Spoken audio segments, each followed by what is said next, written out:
ang bagong James Santos' Channel.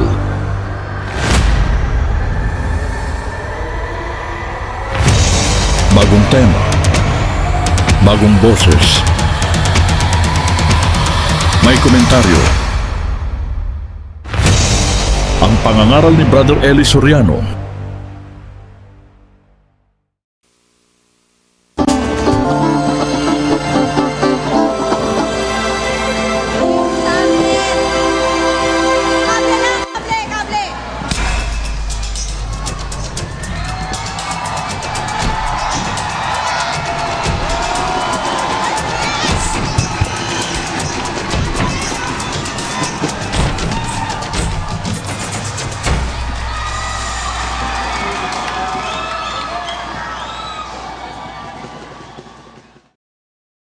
Ang mapapanood ninyo ay ang pangangaral ni Brother Eli Soriano. At ginagawa natin ito sa pamamagitan ng fair use at bibigyan natin ng komento pagkatapos ng video. Muna natin, bakit ba nagkakasala ang tao? Bakit? Ano sasabihin nyo? At kung yan man ay kasalanan, ay sapagkat kami ay tao lamang. Biro mo kalokohan yun? Ibig mo sabihin, ginawa ka talaga ng Diyos para magkasala? Kaya tao ka, kaya ka nagkakasala. Ang rason ba kaya tayo nagkakasala dahil tayo tao? Yung ba? Ang dahilan ba kaya tayo nagkakasala dahil tayo'y tao at minenos pa natin? Tao lamang. Biro mong minenos mo yung pagkakalalang ng Diyos sa'yo? Eh sa TV, inaalis yun eh. Di ba? Ano trabaho ang tatay mo? Eh, pintor lang po. Ha? Hindi ka pintor lang. Pintor po. Yan ang Pilipino. O, di ba? Huwag mo lalagyan ng lang. O. Eh, pagka magsasaka lang po. Huwag mo lalagyan ng lang. Dakilang profesyon ang magsasaka. Kung walang magsasaka, hindi lalamon yung abogado, di pa doon sa korte. Di ba? O. Hindi lalagyan ng lang eh. Eh ngayon, akala ng marami na itanim sa ating isip na kaya tayo nagkakasala dahil tayo tao lamang. Kung ang dahilan kaya tayo nagkakasala dahil tayo tao lang, eh bakit yung mga anghel nagkasala rin? Basa.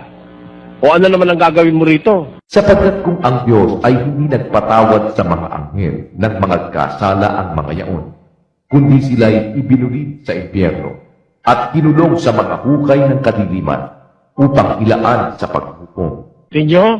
Ayan, anghel, nagkasala eh. O di mali yung ating kanta na yon na kaya tayo nagkakasala dahil sapagkat tayo tao lamang. Ayan, anghel eh, nagkasala pa eh. O di kakanta rin sila. At kung yan man ay kasalanan, ay sapagkat kami ay anghel lamang. Nagkasala rin yung anghel eh. Eh di totoo yung katwiran kaya nagkakasala tao lamang tayo? No. Napakatanga, napaka-impertinente, napakawalang katwiran na kaya tayo nagkakasala dahil tayo tao lamang. Alam nyo kung ba tayo nagkakasala? Para malaman natin kung paano tayo makakaligtas sa kasalanan, alamin muna natin kung bakit tayo nagkakasala. Basa. Pakinggan nyo sa Henesis, ganito ang ating mababasa. Isang napakagandang kasaysayan sa kasulatan, mga kapatid. Sa Henesis 4 at versikulo 3. At nangyari, nang lumalakad ang panahon, ay nagdala si Cain ng isang handog na mga bunga ng lupa sa Panginoon. At nagdala rin naman si Abel ng mga panganay ng kanyang kawan at ng mga taba ng mga yaon. At nilingap ng Panginoon si Abel at ang kanyang handog, datapwat hindi nilingap si Cain at ang kanyang handog.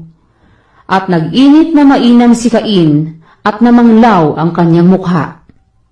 At sinabi ng Panginoon kay Cain, "Bakit ka nag-init? At bakit namanglaw ang iyong mukha? Kung ikaw ay gumawa ng mabuti, di ba ikaw mamarapatin? At kung hindi ka gumawa ng mabuti, ay nahahandusay ang kasalanan sa pintuan, at sa iyo'y pahihinuhod ang kanyang nasa, at ikaw ang papanginoon niya." Ayun. Kaya pala tayo nagkakasala dahil dun eh. Ito, ulitin ko, isa-isahin nun natin, no? Naghandog si Abel, naghandog si Cain. Siguro nabasa nyo ng lahat yan eh, ng mga nagbabasa ng Biblia. Pero yung handog ni Abel, tinanggap ng Diyos.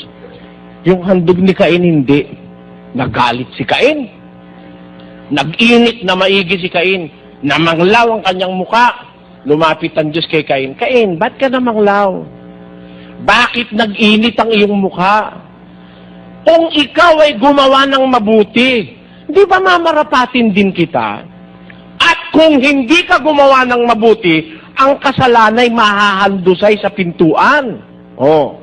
At sa iyo'y pahihinuhod ang kanyang nasa, at siya'y papanginoon sa'yo. Nagkamali ka kasi Cain eh. Alam mo kung ba't ka nagkaganyan? Hindi ka kasi gumawa ng mabuti. Sabi ng Diyos kay Cain, "Cain, bakit ka namanglaw? Bakit ka nag-init? Kung ikaw ay gumawa ng mabuti, di ba mamarapatin din kita?" Ano po ang hindi ginawa ni Cain na ginawa ni Abel? At bakit naging alipin ng kasalanan si Cain? Kasi hindi siya gumawa ng mabuti. Pakiulit mo nga yung punto na yun. Matatak lang sa kanilang At sinabi ng Panginoon kay Cain, "Bakit ka nag-init? At bakit namanglaw ang iyong mukha?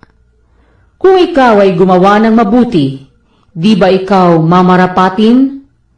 At kung hindi ka gumawa ng mabuti, ay nahahandusay ang kasalanan sa pintuan, at sa iyo'y pahihinuhod ang kanyang nasa, at ikaw ang papanginoon niya." Kita nyo, ang papanginoon sa'yo yung kasalanan, hindi ikaw ang mamanginoon. Kung gumawa ka lang, Cain ng mabuti. Kaya pala, ang pinakamagandang panlaban sa kasalanan, yung mabuti. Mga kapatid. Kita nyo? Yan ang panligtas sa kasalanan, yung mabuti. Gumawa ka ng mabuti at ligtas ka sa kasalanan. Tanungin natin ng Diyos, alin po ba Diyos yung mabuti? Nagagawin namin. May kanya-kanyang mabuti tayo eh. Di ba? Pag hindi tayo magtatanong sa Diyos, magkakagulo tayo. Bakit? Para dun sa isang tao, ang mabuti ka sa akin, ayokong magmumulestya sa kapwa. Ayoko ikaw lang hihiram. Para wag kong ang aking kapitbahay, wag kong mapirwisyo, ayoko manghiram. Ganda. Sabi ko, okay yun na, mabuti na. Pero mo ayaw niyang mamirwisyo. Ngayon, minsan yung kapitbahay niya, manganganak, ang hihiram nung kanilang jeep. Apong Pedro, pahiram naman pong jeep, manganganak misis ko. Kaya nga ako hindi nang hihiram dahil ayokong magpahiram. Mabuti yung alam niya, pansarili yung mabuti niya eh. Di ba? Pero kanya-kanyang mabuti ang tao. Pero lahat ba ng mabuti ng tao, mabuti sa Diyos? Pakinggan nyo. May daan na tila matuwid sa isang tao, ngunit ang dulo niyaon ay mga daan ng kamatayan. Hindi ho lahat ng mabuti sa tao, mabuti sa Diyos eh. Sabi ng Biblia, may daang tila mabuti sa isang tao, maigi sa isang tao, pero hindi niya alam ang dulo niyaon ay daan ng kamatayan. Hindi niya alam yung palang dadaanan niya, doon na siya mamamatay. Anong katunayan? Hindi lahat ng mabuti sa tao ay mabuti sa Diyos. 6:12 ng unang Korinto. Pakinggan niyo. Ang lahat ng mga bagay sa akin ay matuwid, ngunit hindi ang lahat ay nararapat. Nakita niyo, lahat ng bagay sa akin matuwid, sabi ni San Pablo. Pero hindi lahat ng bagay nararapat para sa Diyos. Hindi lahat ng mabuti ng tao ay mabuti sa Diyos. Kaya ano ang gusto ng Diyos sa tao? Pakinggan niyo sa Panaghoy 3:35. Basa. na iliko ang matuwid ng tao sa harap ng mukha ng kataas-taasan. Ayun, iliko ng tao ang kanyang matuwid sa harapan ng mukha ng kataas-taasan. Kasi hindi naman yung matuwid sa'yo, matuwid sa Diyos eh. Hindi naman yung mabuti sa'yo, mabuti sa Diyos eh. Ang ugat ng ikapagkakasala ng tao yung hindi niya paggawa ng mabuti. Gagaya ng ginawa ni Cain. Pero kung gagawa ka ng mabuti, hindi ka pwedeng alipin ng kasalanan o alipinin ng kasalanan. Tanungin natin ngayon ng Diyos, alin po yung mabuti na yun, Diyos? Nang pag ginawa namin, hindi kami magkakasala at hindi kami maaalipin ng kasalanan. Alin po yung mabuti? Pakinggan nyo sa 7:12 ng mga taga-Roma. Kaya nga ang kautusan ay banal, at ang utos ay banal, at matuwid, at mabuti. Alin ho yung mabuti? Maliwanag naman eh. Ulitin mo, hindi yata nakuha nung iba. Kaya nga ang kautusan ay banal, at ang utos ay banal, at matuwid, at mabuti. Alin ho yung mabuti? Para sa Diyos, ang mabuti, yung kanyang kautusan. Oh. Yung utos ng Diyos ang mabuti. Pagka gumagawa ka ng utos o ng mabuti, hindi ka magkakasala. Hindi ka magkakasala. Magkasala ka man, yung mga mahihinang klase ng kasalanan. Magkasala ka man, hindi yung masasamang kasamaan na sinasabi sa Biblia. Kung ikaw ay manggagawa ng mabuti, alin yung mabuti? Ang kautusan ay banal, ang utos ay banal, matuwid at mabuti. Kaya po pag ang pag-uusap mabuti, alin ang mabuti? Yung utos. Yung utos ng Diyos. Yun ho ang sikreto para wag tayong maging alipin ng kasalanan, maging manggagawa tayo ng mabuti ng Diyos. Hindi mabuti ng tao. Kasi yung mabuti ng tao, hindi ho aprobado yon. Ang mabuti ng Diyos, aprobado yon. Pag yun ang ating gawain araw-araw, maiiwas tayo sa masasamang mga kasalanan. Yung mabuti, yung utos eh.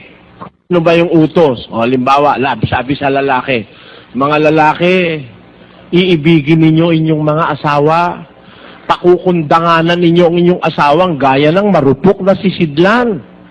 Yamang sila na may kasama ring tagapagmana ng pangako at ng biyaya, upang ang inyong panalangin huwag mapigilan. Ayun ang sabi sa lalaki. Mamahalin mo yung asawa mo, pakukundanganan mo parang marupok na sisidlan. Ibig sabihin yung lalaki, ang babae, marupok na sisidlan, ikaw ang taga-alalay nung marupok. Di ba yung malakas, yun ang taga-alalay sa marupok. Ang ginawa mo yung asawa mo, ginawa mong anakan. Punching bag, pag nagagalit kay binibirahan mo yung asawa mo, tinatadyakan mo, ha? Ginawa mong taga-linis ng bahay, janitor, taga-ibgid, taga-paglaba, taga-pagluto, naiput ka sa kasulsilyo, ipot pa rin asawa mo pa rin. Inapi mo na yung asawa mo. O, masyado kang masamang asawang abandonado ka pa. Pag kumita ka ng konti, lasing ang hinaharap mo sa barkada ka nandoon. Anong klase kang asawa? Kaya kung kayo babait ganyan ang asawa nyo, nako, kung ako magbuburo na lang ako. Di ba? Kung ang mapapangasawa mo, gagawin ka ng punching bag at gagawin ka pang alila araw-araw hanggang mamatay. Sana kung sumumpa kayo sa altar kami po'y magsasama ng aking asawa. Siya po ang janitor. Siya po ang manganganak. Siya po ang cook. Siya magluluto. Siya ho maglalaba. Labandera siya. Plansadora ho siya. Tapos ho, pagka ako'y mainit ang ulo, tatadyakan ko ho siya. Amin. Sana ganon. Hindi naman ganon ang pinagsumpaanan nyo sa altar eh. Ang sabi sa altar, ang ganda-ganda pa naman ng pinaggagawa sa altar. Puro lang mga seremonyas na, puro mga arty lang. Lalagyan pa ng kordon na ganon. Tapos lalagyan pa ng sing-sing. Tanggapin mo ang aking sing-sing bilang tanda ng aking pagmamahal sa iyo. Ha? Ayan. Babae, tinatanggap mo ba si lalaki na maging kabiyak ng puso? Opo. Ikaw lalaki, tinatanggap mo si Opo. Kayo ngayon magsasama kayo sa hirap at sa ginhawa. Ha? For better, for worse. For richer, for poorer. In sickness and in health. Until death do you part. Ganda ng pinagbibitawan sa altar. Pagkaraan ng 3 buwan, tadyakan at sampalan ng mga... Wala kang tarantado ka talaga. Nagsisisi ko, ba't ako sumama-sama sa'yo? Eh, sabi naman ng lalaki, kaya ka lang naman sumama sa akin dahil sa pera ko. Sabi ng babae, kaya ka lang naman sumama sa akin dahil sa pera ko. Dahil ikaw, iisa lang ang brief mo. Ay, nako. Mamayang konti, batuhan na ng kawali at saka na, ganyan yan eh. Maitatago nyo ba sa akin eh? Araw-araw laman ako ng kalye. Nakikita. Nagpupulong ako sa Santo Cristo sa Guagua eh. Yung punta kami sa San Roque. Yung pinagpupulungan ko, ako walang ilaw eh. Doon lang ako nakikitapat doon sa poste ng Meralco na may ilaw sa taas. Bata pa po ako noon eh. Ang totoo, kahit patayin mo yung ilaw, babasahin ko pa rin ang Biblia sa liwanag ng buwan eh.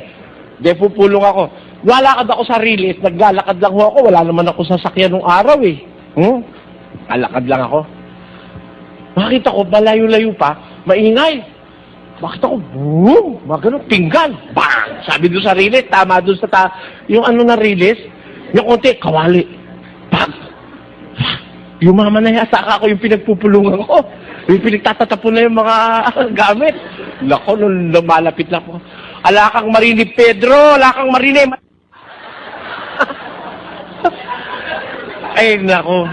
Namurahan. Nung bang nasa altar kayo, pinag-usapan nyo ba yun? Nagagawin nyo? Sa harap ni Santa Maria? Ay, naku, maniwala ka. Tanyo. Ano ang mabuti? Para walang ganon. Para walang patayan ng mag-asawa, walang lasunan. Meron pang asawa nga, paglabas ng lalaki, pasabi ng babae, nako! Luwes ka! Huwag ka lang babalik! Matamaan ka sana ng kidlat. Masagasaan ka sana ng pison. Nagalit. Biro mo, ang pait ng pagsasamang mag-asawa, nung nagliligawan yun, hindi naman ganun yun na. Bulungan ng bulungan yun na. Di ba? At kindatan pa ng kindatan yun. Ngayon ang lalalaki yung mata at sigawan ng sigawan. Ba't nagkaganon? Ba't nagkaganon? Di pinasok ng kasalanan yung pag-aasawa nila. Ba't nakapasok ang kasalanan? Sa kawalan ng mabuti.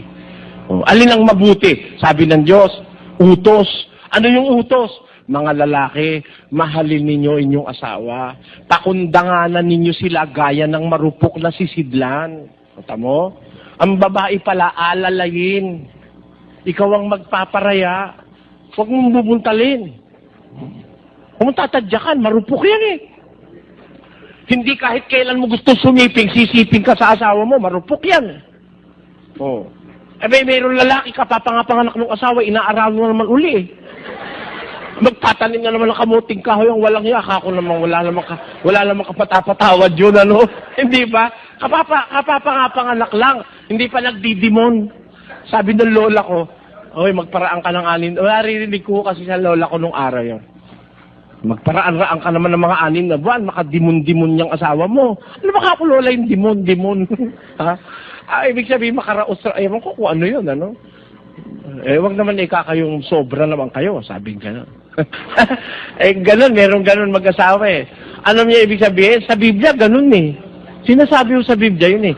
Ang lalaki, papakundanganan mo yung asawa mo gaya ng marupok na sisidlan. Pagka inararo mo ng inararo yan, matitibi yan. Matutuyo yan. Di ba? Kasi sa Biblia, ganun eh, di ba? Meron lalaki kahit may regla asawa eh. Dito sa Biblia, bawal yun.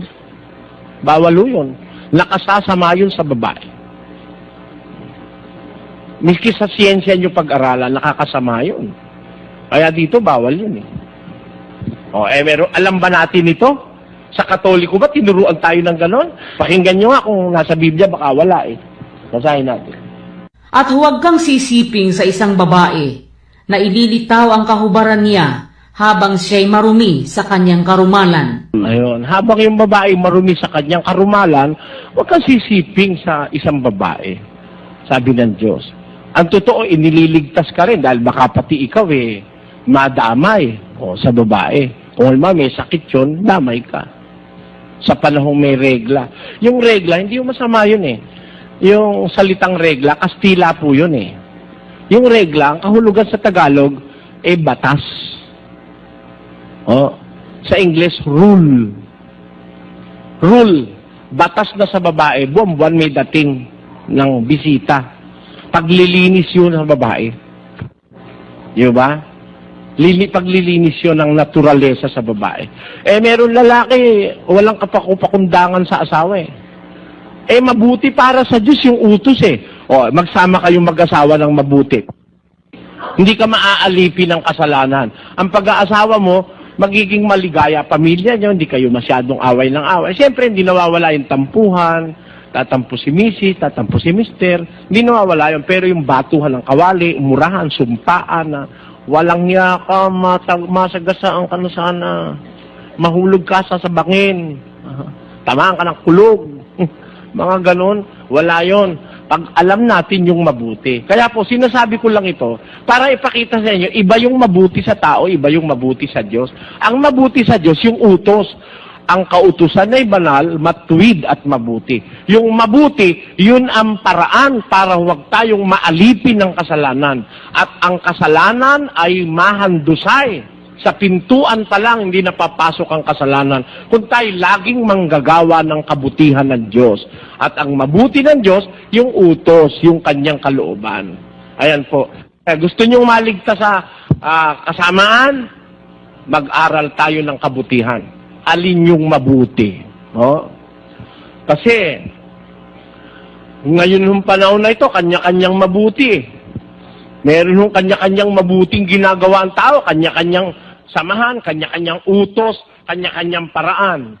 Meron tatalon. Nakakapanood kayo sa TV nung nagtatatalon na parang mga tipaklong?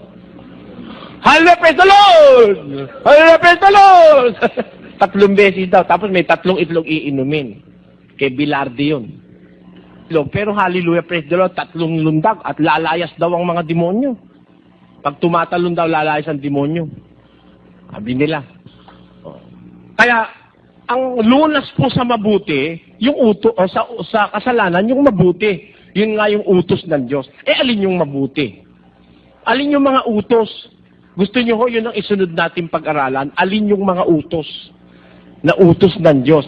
Utos sa isang mag-asawa, utos sa magulang para sa anak, utos sa anak para sa magulang, utos sa magkapitbahay, puro utos ang pag-aralan natin. Gusto nyo? Kasi alam ko hindi pinag-aaralan sa Katoliko itong mga utos ng Diyos Ito lang utos na to, hindi pinag-aaralan to 22:5. Pakinggan nyo Sige nga, kayo nga ako magsabi kung pinag-aralan na nyo ito sa Katoliko, itong utos na ito. Basa. Ang babae ay huwag mananamit ng nauukol sa lalaki. Ni ang lalaki ay magsusuot ng pananamit ng babae. Bakit? Sapagkat sino mang gumagawa ng mga bagay na ito ay karumal-dumal sa Panginoon mong Diyos. Amen? Yan ba tinuturo ng pare? Ang lalaki, huwag mananamit ng ukol sa babae. Ang babae, huwag mananamit ng ukol sa lalaki. Sapagkat sino mang gumagawa ng bagay na ito, karumal-dumal sa Panginoon mong Diyos. Biro mo, pag sinabing karumal-dumal, naku, napakasama sa Diyos nun. Na ikaw na babae, nakadamit lalaki ka, at ikaw naman lalaki, nakadamit babae ka. Biro mo, ikaw lalaki, naka-lipstick. At pagkatapos yun naman babae, nakababhir na talagang sagad sa batok at nakapamewang sa kanto at may hawak na sigarilyo. Naku, ang gumagawa nito, karumal-dumal sa Panginoon, sabi ng Biblia. Yan ba, pinag-aralan na ho natin yan sa ating relihiyon? Pakinggan nyo hanggang bagong tipan, batas yan Basa, pakinggan nyo Gayon din naman, na ang mga babae ay magsigayak ng mahinhing damit na may katimtiman at hinahon, hindi ng mahalagang hiyas ng buhok at ginto o perlas o damit na mahalaga. Sabi ng Diyos, ang mga babae sa bagong tipan ho yan, gagayak ng mahinhing damit, may katimtiman at hinahon. Pwede ba burles? Pwede ba miniskirt? Kaya nga marami ngayong nare-rape Kasi, ikaw mismo lang aanyaya ng manre-rape. Biro mo naman nagdamit ka nga, nakalabas naman yung kalahati ng bundok ng Mount Samal. Di ba nakalabas? Kung di man nakalabas, talaga naman hapit na ganun. At kitang-kita mo na yung dulo ng bundok ng pinatubo. Tapos ang nipis-nipis ng damit. Tapos hanggang dito lang. Dito. Labas ang pusod, Ganyan ang mga damit ng babae ngayon, labas ang pusod. Tapos, meron naman mahabang ganon. Pero wasak naman hanggang dito. Pagka gumano, kitang-kita mo na rito. O ngayon, ikaw ang lalaking nanonood, ano maiisip mo? Kaya nga kahit sa simbahan, nananalangin yung lalaki. Ginong Maria, punong-puno ka ng grasya. Ang Panginoon Diyos sumasayo, bukod kang pinagpala. May dumaang sexy. Bukod kang pinagpala sa babae. Ay, nako.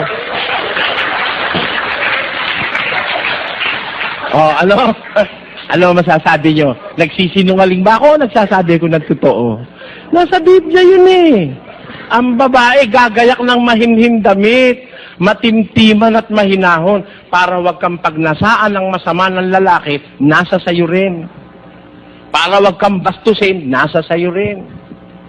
Pero pag salaula ka sa damit pa lang, sasalaulain ka ng lalaki. Ewan ko kung naniniwala kayo. Kung ayaw maniwala, pakialam ko sa inyo. Di ba? Hindi naman tayo magkakamag-anak Pero utang na loob ninyo, binabasa ko ito dahil hindi binabasa sa inyo ito ng pare. Di ba? Kung gusto nyo magalit kayo sa akin. Pwede ho kayo magalit sa akin. Pero, ang hindi ko lang mapapahintulutan, habang panahon na lang tayo, nagre-relihiyon, di tayo natututo ng aral ng Diyos na mabuti. Yun ang dahil kaya tayo alipin ng kasalanan kung alam natin ang mabuti, mayroon bang kasalanang magagawa? Yun po ang ibig ko sabihin. At yan ang itutuloy po natin sa susunod. Yung mga mabuti, mga kautusan na mabuti, na panghadlang sa kasalanan. Bibigyan natin ng komento ang napanood nating video. Ito ay malayang komento lamang at hindi upang magmarunong. Ang tanong, bakit ba nagkakasala ang mga tao? Ang sabi ng kasulatan ay ang sino mang gumagawa ng kasalanan ay sumasalangsang din naman sa kautusan. At ang kasalanan ay ang pagsalangsang sa kautusan. Alam naman natin na nagkasala si Adan nang sawayin niya ang utos ng Diyos na huwag kakainin ang bunga ng punong kahoy na pagkakaalam ng mabuti at masama. Tama si Brad Ellie. Gusto mo bang gumawa ng mabuti? Sundin mo ang mga kautusan ng Diyos. At kung nagustuhan ninyo ang napanood ninyong video, please like, subscribe, share, and comment. At maraming salamat sa mga sumusuporta sa pamamagitan ng GCash. At marami pa kayong mapapanood na hindi pa na-upload sa internet. Maraming salamat sa panonood.